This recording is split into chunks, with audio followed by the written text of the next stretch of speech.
السلام علیکم ناظرین، آپ دیکھ رہے ہیں KPNHT، میں ہوں سلمہ حالق۔ اسلام گڑھ ٹیکنیکل چورو کی محکمہ پولیس کو سلامیاں جاری۔ بھنگڑیلا سے ایک اور 100 kV کا ٹرانسفارمر چوری۔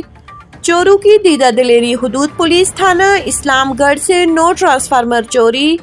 ٹرانسفارمر واٹر سپلائی بھنگڑیلا کا تھا۔ پولیس چورو کے آگے بند باندھنے میں ناکام ہو گئی۔ عوام علاقہ کا DIG پولیس اور SSP کامران علی سے چورو کے خلاف فوری کارروائی کا مطالبہ۔ تفصیلات کے مطابق ٹیکنیکل چورو نے بھنگڑیلا واٹر سپلائی کا ٹرانسفارمر چوری کر لیا۔ چور 100 kV ٹرانسفارمر کوئلے نکال لے اڑے۔ اس سے قبل بھی تھانہ اسلام گڑھ کی حدود سے 8 ٹرانسفارمر چوری ہو چکے ہیں، مگر پولیس ٹیکنیکل چورو کو پکڑنے میں ناکام ہو گئی، جس کی وجہ سے چورو کی دیدہ دلیری میں مزید اضافہ ہو گیا ہے اور آئے روز ٹرانسفارمر چوری ہونا شروع ہو چکے ہیں۔ عوام علاقہ نے DIG پولیس اور SSP کامران علی سے چورو کے خلاف فوری کارروائی کرنے کا مطالبہ کر دیا ہے تاکہ عوام سکھ کا سانس لے سکے اور آئے روز کی ٹرانسفارمر چوریاں رک سکیں۔